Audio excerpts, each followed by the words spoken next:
Wherever you go, whatever you do, throw a little at it. Omax, Vest and Briefs.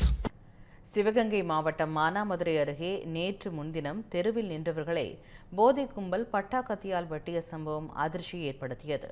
இந்நிலையில் மானாமதுரையில் சாலையோரம் நின்றிருந்த இளைஞர்களை 3 பேர் கொண்ட கும்பல் விரட்டி அரிவாளால் வெட்டியுள்ளனர்.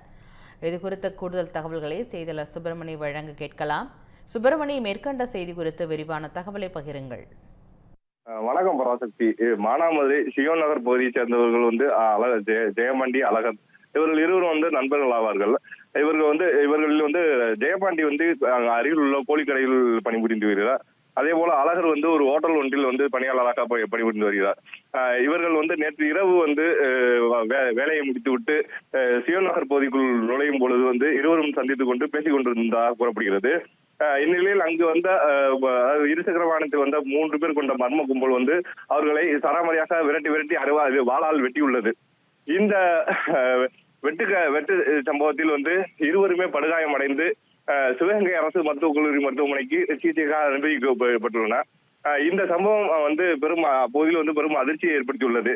இந்நிலையில் அந்த இதில் அழகர் பாண்டி என்பவரை விரட்டி வெட்டக்கூடிய அந்த காட்சிகளானது அங்குள்ள சிசிடிவியில் பதிவாகியுள்ளது. இந்த சிசிடிவி காட்சிகள் தற்சமயம் வெளியாகி பெரும் அதிர்ச்சியை ஏற்படுத்தியுள்ளது. கடந்த 2 தினங்களுக்கு முன்னதாக இடைக்காட்டூர் பகுதியில் இதே போல ஒரு சம்பவம் ராசு என்பவரை விரட்டி வெட்டும் பொழுது அப்பகுதியில் இருந்த பொதுமக்களையும் ஒரு மர்ம கும்பல் வெட்டியதும் அதனைத் தொடர்ந்து அந்த சிசிடிவி காட்சிகள் வெளியாகி தமிழகமே அதிர்ச்சியை ஏற்படுத்தியுள்ளதுடன் தலைவர்கள், அரசியல் கட்சி தலைவர்கள் பலரும் இது குறித்து அதிருப்தி தெரிவித்து வந்தனர்.